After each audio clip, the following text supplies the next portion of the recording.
All right, welcome into the Keep Prowling Podcast. I'm very excited to be back. Once again, a new guest this week, right? I'm starting this little rotation, but I got a new guest this week. I'm with Gary Brode from WCCB News at 10 and also The Edge. You might be the edge of this show. I don't know. We'll see. I'll try my best. But real quick, you are getting a lot of guests in here, I noticed. Yeah, I got the whole rotation. I see a new face. Yeah. I got the whole rotation. I love it. Looks good. It's about time to swing it back around once Absolutely. again. But definitely excited. Real quick, introduce yourself for everybody, just in case I'm sure they have seen you before, but in case they haven't, just let yeah, no worries. My name's Gary Brode. I'm the evening anchor here at WCCB News, also co-host of The Edge, which airs directly after at 11 o'clock.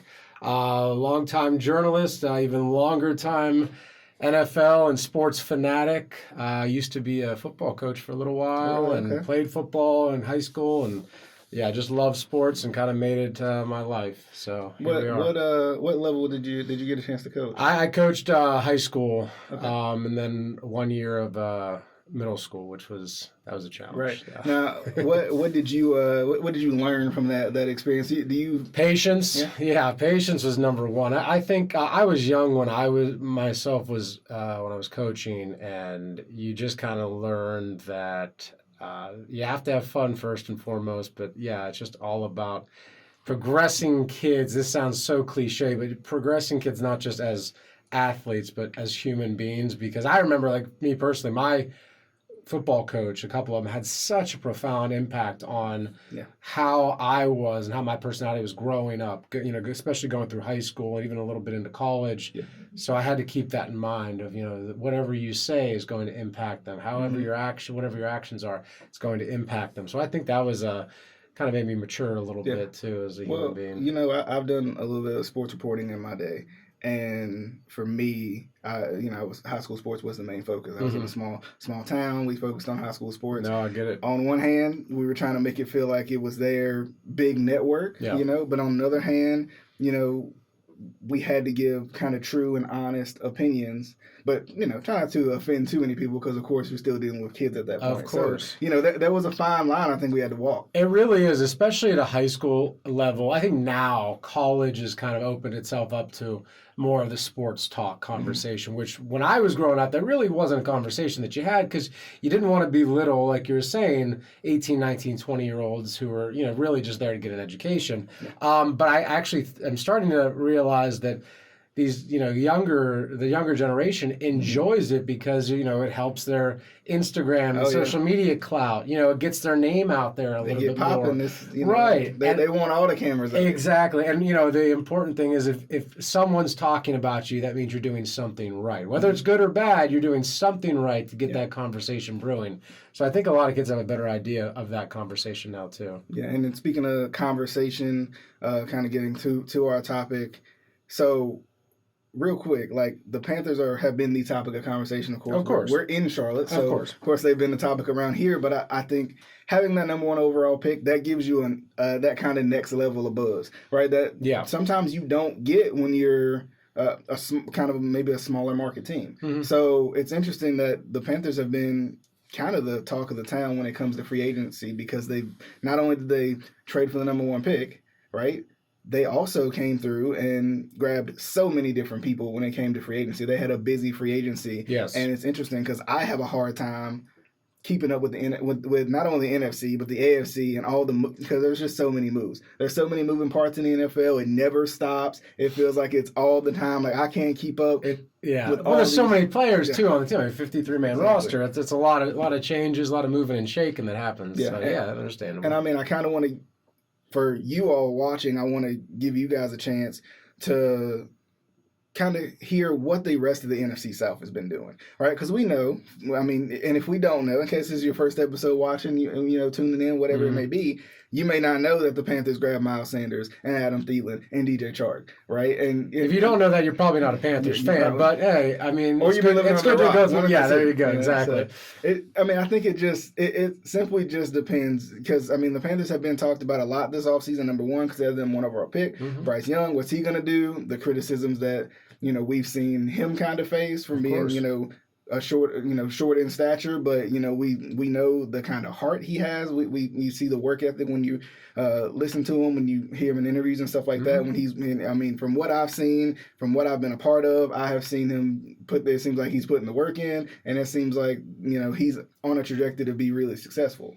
Now, when you look at the rest of the NFC South, then you start to think like, well, what's everybody else doing? Because if you've listened to this show for the 5 or so episodes that you've heard me talk about and the various guests I've had, we talked about Miles Sanders, we talked about Adam Thielen, right? We talked about DJ Chark and Sha Tuttle, right? And we talked about how Von Bell and these guys who are like new additions to the Panthers, right? But what about everybody else? First off, if we're looking outside of the Panthers right now, clearly the Saints are the team that's going to be, if they're not the best team, then the Panthers are, but they're 1A, 1B. Getting Carr, you automatically have the best quarterback in the division. I mean, we don't know anything about Bryce Young, right? But it certainly is not Baker Mayfield. And I think Riddle from the Falcons is untested, unproven. Yeah. So to have a Pro Bowler and massive amount of weapons. I mean, truly an incredible amount of weapons. I mean, if Michael Thomas could potentially be the number 3 receiver this year. Yeah. So to say that and know that you also have Kamara in the backfield. They grabbed Jamal Williams. Yep. So which will allow Kamara to be more of the pass catcher, which is what he does. That's his thing. Exactly. That's where I think I've gone back and forth on the division. It's easy to like the Panthers because we're here and, we saw the progression in that second half of the season last year. And I think that there will be, constant progression. There's also going to be growing pains. I mean, when you're talking about a young quarterback, the weapons that they brought in, great names. Are they past their prime? Probably. I mean, yeah, truly. Good veteran leadership, which is what you want when you're bringing a 21-year-old quarterback who's undersized and probably going to have his own growing pains. I do think that the Saints are the team to watch out for. With that being said, if you told me the Panthers won the division this year, I would not be shocked. Yeah, and I think that's the interesting part about it because the Saints, I think, in terms of teams, everybody's talking about in the NFC South. If they have an NFC South discussion, it's Panthers, Saints, maybe, wiggling the Falcons in there a little bit because they've made some moves, right? But you just don't, with Desmond Ridder, you don't know. Yeah, I mean, it's kind of like Bryce Young, you just don't know yet. Right. It's a wait and see scenario. But like you said, with the Panthers, with Jamal Williams, Alvin Kamara, Derek Carr. I mean, when you shore up the quarterback room, that's one of the most important things, if not the most important thing outside of probably offensive line. Of course. Right? When you shore up the quarterback room, and that's been their issue the past couple of years, it's felt like they've been well coached. It's felt like they've had opportunity, but at the same time, it's felt like they've been missing the quarterback. Is it Jameis Winston? Is it not Jameis Winston? Is it Taysom Hill? Is it not Taysom Hill? Yeah. That's been their biggest issue, and now to shore that in with Derek Carr, and finally Derek Carr gets a team that actually believes in him and doesn't kind of play with his emotions a little bit, because I feel like that's what was happening in Vegas with, not only their trust in him, but also they're kind of back and forth on, do we like you? Do you not? And Vegas had a tough situation, and that's the problem too. Because at his age, they're getting to that point where you got to make a decision. They haven't gone really too far in the playoffs. Their success has been relatively mediocre, and then with Vegas, they're in the toughest division in football. So I get why they moved on. I also don't think that it was the right call, because to me, unless you have a clear-cut quarterback of the future, I don't know why Vegas would move on, because I still want to be good. I mean, it's still better to be pretty good. It's not like the NBA where you might as well be the worst team because at least you can get, the LeBron James, Wembanyama kind of draft prospect. No, in the NFL, you need to have a lot of good picks, a few good free agents, all to turn around your season. I think the Saints really got a significant improvement with Carr, and I think that's going to. It's just a matter of, for me, how quickly does either of those top two teams and their quarterbacks pick up on the system? Because they play each other in week 2, and on paper, I would think that the Saints are the better team. But if Carolina decides, hey, we're going to run the ball like we did last year and 25, 30 times a game, and we're not going to make Bryce Young do much, just do enough, they could easily win that game in Carolina. Yeah, and I think at week 2, you just don't know. Exactly. Right? You don't know yet. The team hasn't gelled yet. The new system hasn't gelled yet. It takes probably, I would say, a good 4 weeks at least to get it going, if not half the season. And with less preseason games now also, just because of that, it takes longer. I mean, guys are playing maybe 2 preseason games. Some of them playing 1 now. Some of them playing none because of the recent injuries to other teams. Like you're watching other teams lose their entire roster before the season even starts. And I'm a firm believer in schedule plays a large role. Not just who's good, who's bad, but also do you have the good teams early on or do you have the bad teams early on? Yeah. If you have teams that are probably lesser competition early on and you can rattle off 5, 6 games out of 7 and you can build that momentum going into the tough portion of your schedule, I really have, especially with young teams, I've always noticed this, is that teams can play above themselves once they start getting that momentum of several games in a row. And if you look at the schedule, really Carolina could potentially rattle off 3, maybe 4 in a row because Minnesota to me is a big question without Dalvin Cook. Yeah. And once you get that ball rolling, who knows how the season goes. And you got a lot of rookie quarterbacks out there, too. Of course. That of course, the NFL was like, the Colts, they probably going to grab a quarterback, right? The Texans, they probably going to grab a quarterback. So we're going to set these matchups up so we can get our 1-2 or 1-3 matchup. Definitely. They got to have that must-see TV type of matchup, I think, for the NFL schedule. So I think when looking at the schedule, you can see, like, there's some room for the Panthers to make a run, but I think it depends. It starts with, they always say it starts at home. That's the old cliche, right? And it starts with this division, right? It starts with what are the Saints going to do? What are the Bucs going to do? Because the Bucs, it feels like the Bucs had almost like a complete overhaul, right? Tom Brady out the door, right? I mean, it wasn't as good as, we've typically seen Tom Brady, but, Tom Brady, you give yourself a chance to compete when you got Tom Brady regardless, right? So Tom Brady out the door, he's retired, complete coaching overhaul. You lose Shaq Mason, right? You lose Fournette, you lose Brate, right, the tight end. So, but you add Baker Mayfield, right? Which, a lot of people, a lot of now that's not Tom Brady. I'll say that one, but a lot of people are a little bit, I don't know about Baker, but Baker in the right situation, He's shown that he can be formidable, right? With the right weapons around him, I should say, right? You got Mike Evans, you got Chris Godwin, right? Yeah. See what they do at running back and stuff like that. But with the right guys around him, I think Baker could be successful.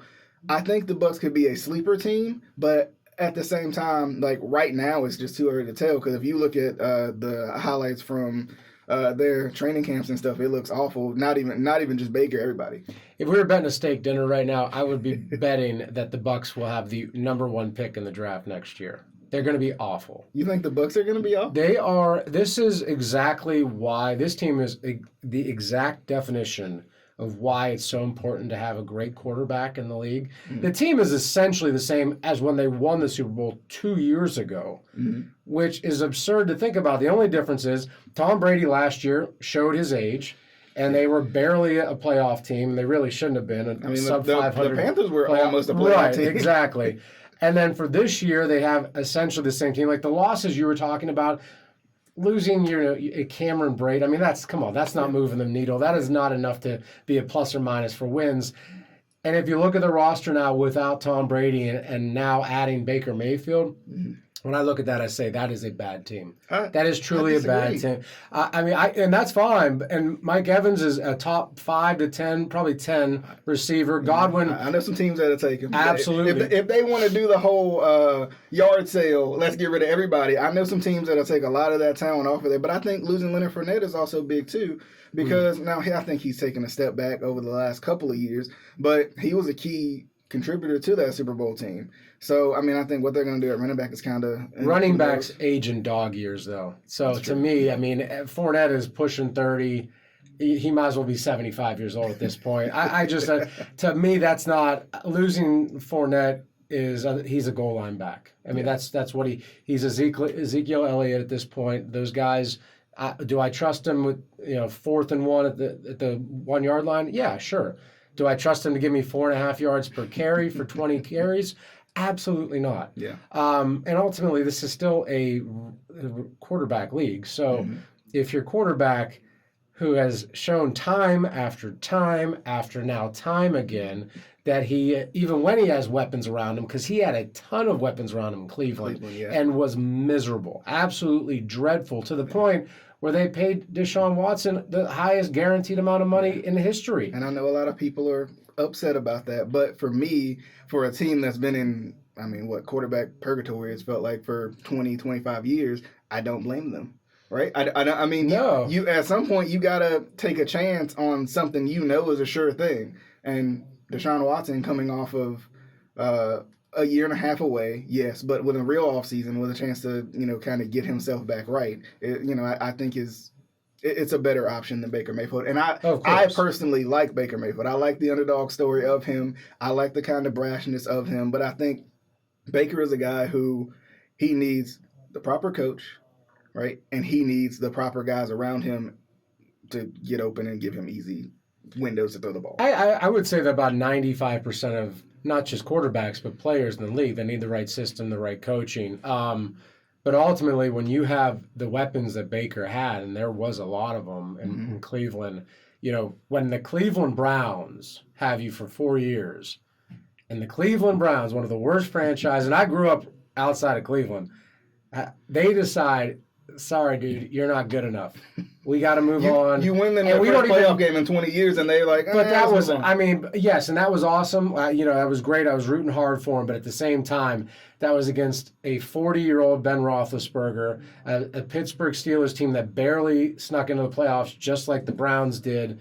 That one, it was great, and it looked good, but the fact that they couldn't even beat the Chiefs after Mahomes was hurt, that to me, I get why they moved on. It was the right call. And so if the Browns are moving it forward, I got no faith in Baker Mayfield when it comes to the Bucs. So the Bucs, and then we get to the Falcons, who I feel like quietly had a pretty decent offseason, grabbing Calais Campbell, right? Retaining Lorenzo Carter, Jonnu Smith, adding him to that Kyle Pitts, tight end attack, if that's what they want to go with. Jesse Bates they grabbed, Mac Hollins, the wide receiver, Scotty Miller, who I think are more depth pieces than anything, right? Like guys to add to the guys they already have. But then we remember they shipped off Calvin Ridley. That's another one that you lose. But they grabbed Jeff Okudah for the secondary, which I think their defense will be fine. I think their offense is what I'm concerned about for the Falcons. And then Bijan Robinson, right?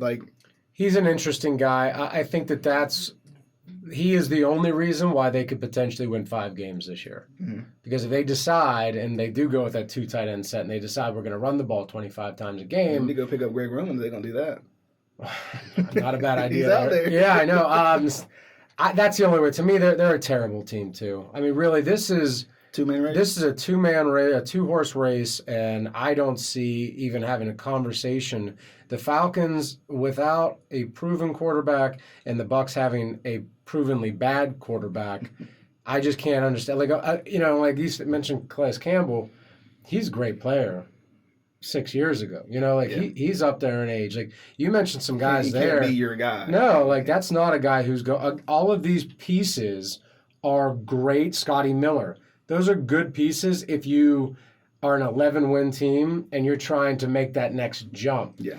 What they grabbed right there were the unwanteds and threw a few million more on the contract. They got grabbed him. Yeah, just in case the Desmond Ridder experiment doesn't work. And that's just it. These are guys that didn't work out, and there's a reason for it. And so no, it's the misfit toys over in Atlanta and the unwanteds in the Bucs. Yeah, and I think going back to it, so I think we've discovered it's a kind of a 2-team race. It's the Saints, it's the Panthers. Way too early to give a prediction, but what do you think? Well, I went through this on a show previously, and I have the Bucs winning. The Saints winning 8 games, and I think the Panthers will win 9 games, which will be enough to get them into the playoffs. With that being said, if you have expectations as a Panthers fan that other than maybe sneaking into the playoffs, then you're a fanatic and not a fan. Like, you don't know enough about football. They're not going to be that good of a team. Their pickups were not great. They're, all good names, but no one who's in their prime currently. Miles Sanders. You don't think Adam Thielen could be? No, absolutely not. Or DJ Chark, maybe? None of those guys. Maybe not DJ Chark, but guys who, and like I said, I feel like the Panthers are probably a year or two away, right? Even with the guys they currently have, to add in a couple pieces next year. But Jonathan Mingo has potential to be really good. Yeah. Now, Jonathan Mingo paired with Adam Thielen get a chance to learn a little bit. Maybe next year he becomes kind of that of course that A1 guy. I thought that was a great draft pick. I did. I mean, I personally would have preferred they kept DJ Moore. Yeah. But so that's a good question because and I'll let you finish because I don't want you to lose your point. But I have a question to kind of riddle off of that. No, because I'm a firm believer when you're a rookie quarterback, there are certain things that you look for. Tight ends tend to have very good seasons when you have a rookie quarterback because that's their kind of dump off receiver there.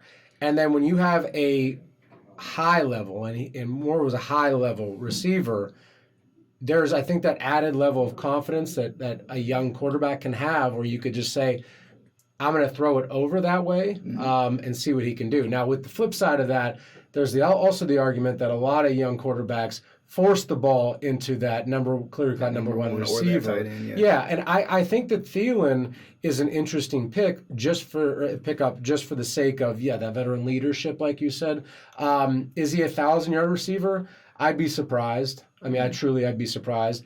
Is he there to pick up the first downs and have 3 or 4 catches a game? And if that's what you brought him in for, great. Is that and I guess the question would be, is that going to be enough? Of course not. Yeah, but I will not from an offensive standpoint. Yeah. I mean, really, they're relying on Miles Sanders, right, to have one more great season. I think they're relying on Miles Sanders, but I think I could see them being similar to kind of what the Ravens did first couple of years with Lamar, right, where they're going to lean into the run game, play the possession game, right? Let Bryce Young kind of ease him in, let him learn, right? And have some guys that he can easily get the ball to. Because, I mean, we know Bryce Young's a guy who's going to move around. He's going to find his windows. Yeah. And I think that's what could kind of edge him over other guys is his ability to move around and make these big plays. So that's my concern, though, is that when they rely on the run game, and you mentioned the Ravens, I mean,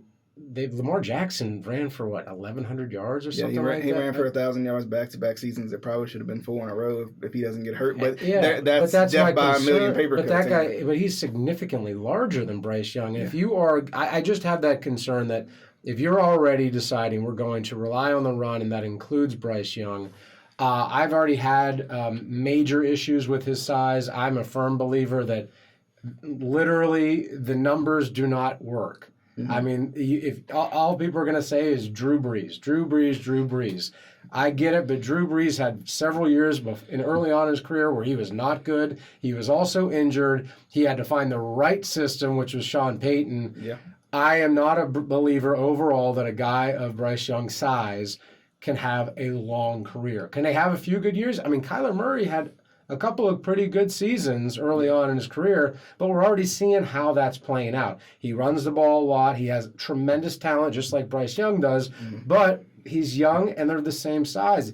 It is just a human fact that if a 350-pound man is piling on top of you play after play and you are 5'8", and I've seen those pictures, he's probably 5'8", things are going to happen. He's 5'10" in a football size? If you say so, yeah, with the cleats on and the helmet. But yeah, I mean, there's just physically, he's not there, and maybe it's an old school mentality that I have, but it's very alarming to me to have a guy of that size. Talent-wise, man, he's at the top. Yeah. No question. Yeah, and I don't think they should run him nearly as much as Lamar ran in his first 2-3 seasons. Right. But I will say I think they should use his skill set to his advantage. Right? Use what he does best to his advantage. And that's not necessarily even run. More so it's just yes, I am small, but I can move around enough to find Adam Thielen who's gonna get open, to find DJ Chark who's gonna get open, to find Jonathan Mingo who I hope is gonna get open. So I think Bryce Young, yes, I think his height could be a concern. And this will probably be age-old conversation until he's out of the career, yeah. So it'll probably be a conversation for over and over and over again. But I think at the same time, I think Bryce Young, he kind of plays like, because Drew Brees to me is not a good comparison to Bryce Young. I think Kyler is a little bit more. I think Kyler's spot on. Yeah. Because at least, Drew Brees, I don't even know how Drew Brees did it, right? Like, Drew Brees just stood in the pocket. He didn't move barely at all. And somehow, he's a top passer in the league all time. But it's like, if Drew can do it, then I see some potential there for Bryce, right? But then I can understand the concerns too. Like, I can see both sides. But it makes me wonder, because going back to an initial point that you had made, you said you'd rather have DJ Moore. Do you think the Panthers get Bryce Young if they kept DJ Moore? And if they don't, who would you have said they should have went after then? I mean, because they still had to go quarterback. Of course. I mean, I'm assuming that they dumped DJ Moore in that just to get the cap space, because they were paying him $20 million a year. I mean, that's a lot for a receiver when you're not going to be an amazing offensive team. I don't know if that was the icing on the cake. I don't know if they could have given up an extra second round pick down the road. I don't know how that would have worked. I thought that if you are going to draft a quarterback and you have this young, dynamic guy who seemed like he wanted to stay in Carolina, was not asking out, why get rid of him? Why not keep him? Why not have that security blanket? Yeah, for those who don't know what you're talking about, DJ Moore, yeah. Okay. Yeah, right. And so to me, it's like, why not have that security blanket and grow that rapport for years to come? I mean, the both of them are so young, and you would think you want to keep that going as long as possible. I didn't like it for that reason. I loved it for the Bears. I thought the Bears got a great deal between keeping Fields, getting some picks, getting a number one receiver, which they desperately needed. They wanted Bijan Robinson. They slipped right past. Of course. But yeah, I just thought if I was going to give up that much as a Carolina Panthers fan, I would have preferred to wait till next year and get Caleb Williams from USC, who is the top prospect since Andrew Luck. Because, I mean, you were right there, like right in the playoff hunt, and the NFC, I don't want to say it's gotten worse, but you lose a top talent in Aaron Rodgers. So you take the Packers, you're like, I don't know what they are either. Yeah. Yep. It begins to become like, what is the NFC and who knows? I mean, to me, the NFC is a 3-horse race. I think it's clearly Niners and Eagles, and then as a Cowboys fan, I shouldn't say this, but Cowboys are probably that next tier. But I think it's those two, and the Cowboys have the talent to get up to that level. It's tough. It's not easy. Because it's like it's the got to be quicker than that commercial. Yeah. Like it's that. Like they're so close every year. There's so much talent every year, but then it's like, just one misstep here, bad coaching here, picking up Mike McCarthy. Oh, sorry. It's these bad decisions that just don't make sense. Well, and I think, and I know you don't want to talk Dallas, so I'll stay off of it, but I'm just not a big Dak Prescott guy. I think he's had his opportunities and proven he's a mediocre quarterback with a really good team. I like Dak at first. I think as time has went on, he's kind of proven, unfortunately, the doubt is right. Yeah. I think he's had enough opportunities. He's had some good seasons, but we'll see how that goes. But just to wrap up, I think we're leaning towards it's either Saints or Panthers. Where do you have the Saints and Panthers? You can lean one way or the other, right? So for me, I'm interested in the way you said it, 9-8 type situation, right? 9 wins versus 8 wins. I think it's going to depend on their head-to-head matchups, and I think the Panthers will edge them out. I think the Panthers are, I don't want to say more talented, because I think the Saints are more talented than what meets the eye. Offensively. Yeah, okay. I think so. But, I mean, the Saints' defense is going to be good, too. They're always good. Yeah. They tend to stay pretty consistent. And then with the Panthers, I mean, their defense, it seemed like they were pretty good, too. So, I mean, they're kind of like 1A, 1B. Like, sure. It's going to be a back-and-forth race throughout the whole time. And you're probably not going to even know which one. And it's possible they both make the playoffs, because it's top-heavy than everybody else. Yeah, I when I look at the schedules and everything, I see the ceiling is maybe one game lower for the Panthers. Mm-hmm. And that's based on having a rookie quarterback. That's a very tough situation to come into. They weren't a very good team. They just had a really great second half of the season, and they didn't improve their offensive weapons other than Miles Sanders. But with the Saints, I can't believe you don't think Adam Thielen and DJ Chark are a good additions. I mean, there's a Hayden Hurst is, a former first-round pick. There's a lot of first-round picks that don't make them good. I mean, these guys. Hayden Hurst did well in Cincy. Now, maybe it's because when I did see him play the Ravens, he just was so amped up to get his revenge. Maybe that's, it's a little bit biased of seeing him a couple more times.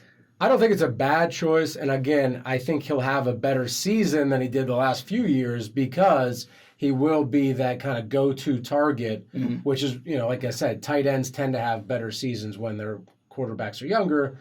But as far as Thielen, look, Thielen is a solid player when he's healthy. The problem is he has not been healthy in several years.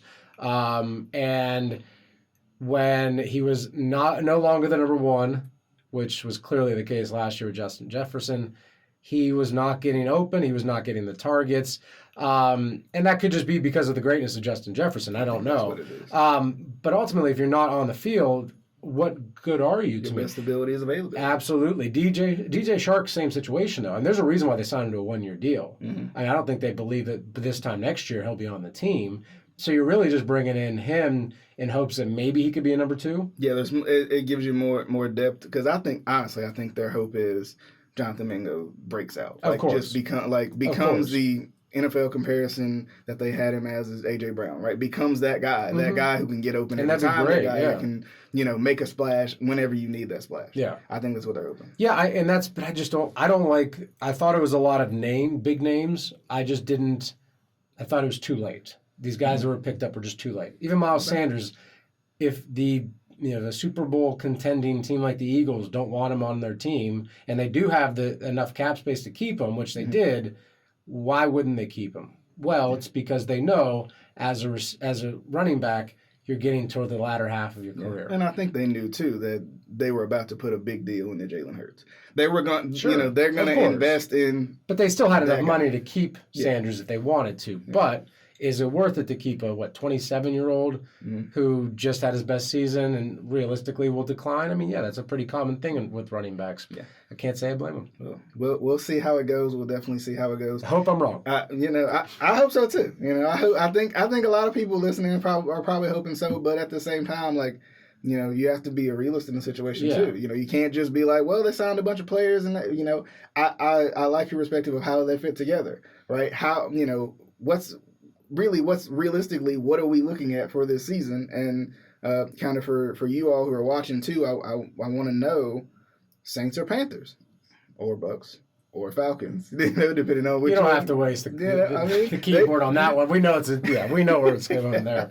I just, again, I think that the Saints have a lower ceiling, potential for a 10-win season. Panthers could be as low as 6 just because they have a rookie quarterback. But if you told me that they win 9 or 10 games this year, it won't be crazy. I mean, they have a good enough defense. They have a good running game. Sanders can still be very productive. Mm-hmm. Was he worth the massive contract, the 3 or 4 years? No, probably not. I hope I'm wrong. Mm-hmm. I think it's just a matter of does Bryce Young turn the ball over or not. Yeah, and I think, I don't know. I'm expecting something electric from this offense, finally, for the first time in a long time. And maybe I'm a year too early, kind of like I just said. Maybe I'm a year too early.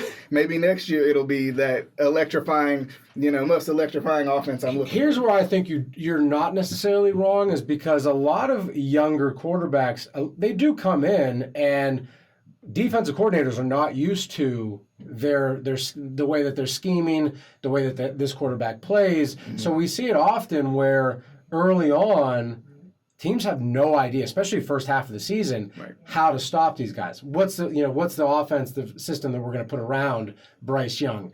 So he might have some pretty good success, and then maybe sophomore slump like we see very often.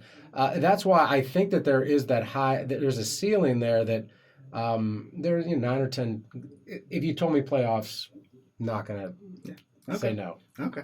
I think we will definitely see one more time. So that question kind of this podcast is, who will win the NFC South? Who?